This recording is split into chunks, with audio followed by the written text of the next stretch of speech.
Dr. Leadfoot, Kyle Ledford inside row number 2. He is out of Greenwood, Arkansas. Tyler Tesh, Kenton Allen, Jerry Ellis, Jeremiah Reed, and Ben Stockton round out your top 8 starting spots.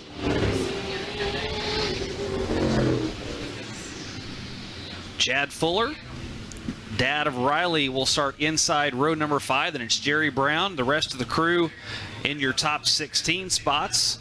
Flip the page over to Dakota Lowe. Troy Hovey back out on the track in the 476. As is Quentin Taylor. That car had quite a bit of damage on it. Able to iron its issues out and get out here, start at the back of the pack, and see if he can pass about 18 or so cars to try and punch his ticket. This last chance qualifier. 4 of these on the docket for you. 2 advance out of each one, 15 times around.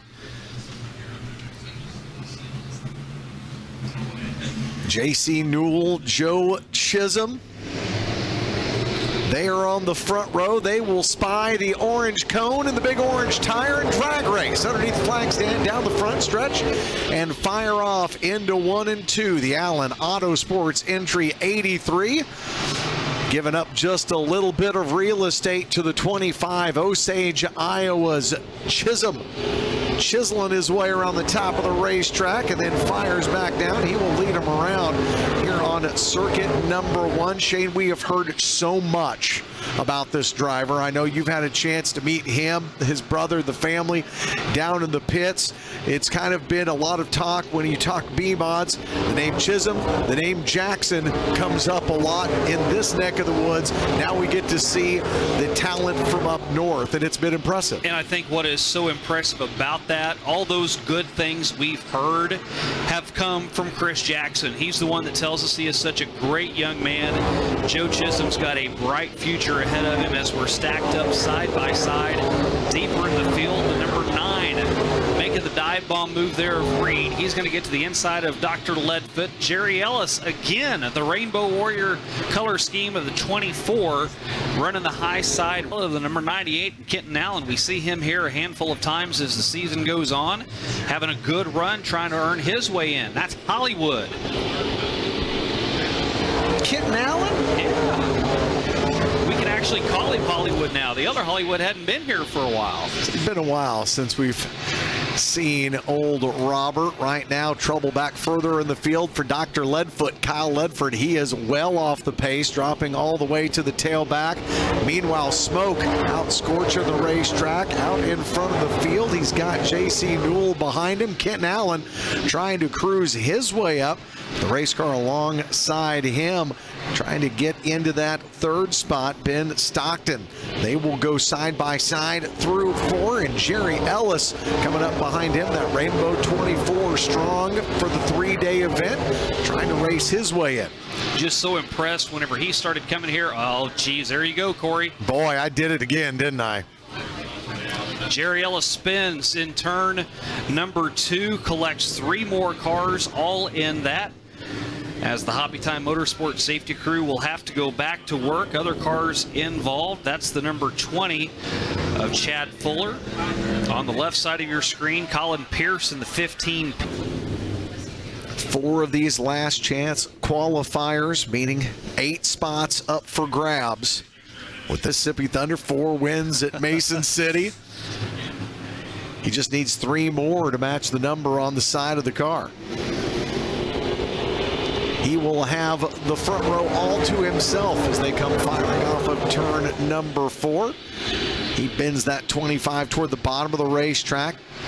J.C. Newell trying to hold on to that 2nd and final transfer spot as we get back to green flag racing. 15 laps the scheduled distance for this one, and you see all the cars dancing around back behind Chisholm.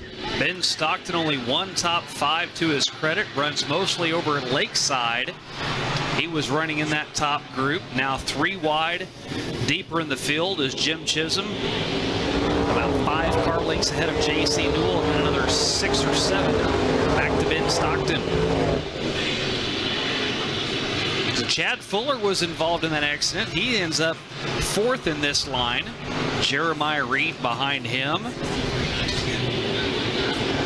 So now as this entire field gets spread out, we are nearly single file all the way back to around 7th. And you see the yellow lights blinking there. The caution comes out again on lap 8. They were working lap 9. This one's not going to take very long. Debris on the track. I believe that came off the 98K. Kenton Allen had to take his car back behind the wall. They will pick that up. Yeah, you got to have a drive shaft. Kind of important.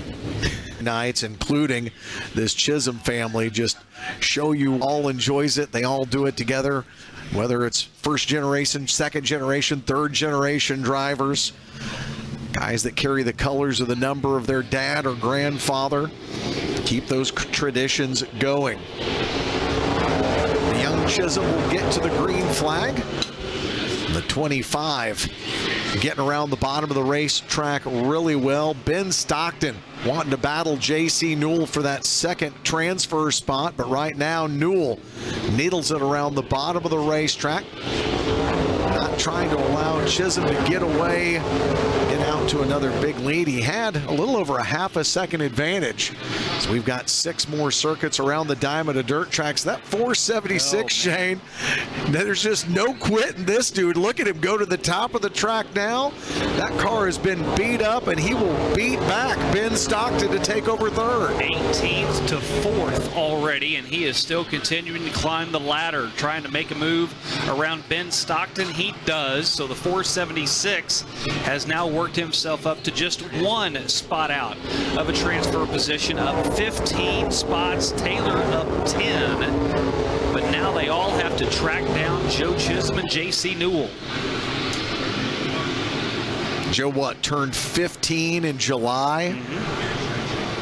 Say he looks like he's been driving this race car for 15 years. Cool, calm, collected, just hitting his marks and making his laps.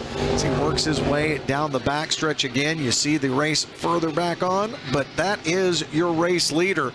He extended his lead those last couple of laps. Shane, it has expanded to a 1.5 second advantage. Joe got his very first win of his career this year at Mason City back in July. Colby doing what he can. He made the pass that last time around J.C. Newell, but Newell returns the favor. A battle for second, 2/10 of a second between those cars. Nobody able to catch up with Joe. That's the fight that's important, though. Yep, Chisholm's going to have one of the 2 transfers, but the 476 of Hovey, the 83 of J.C. Newell, they go side by side down the backstretch. They will fight their way off of turn number 4. Chisholm's got the 1 spot.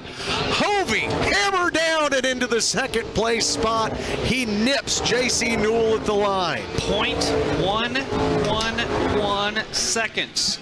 Troy Hovey over J.C. Newell.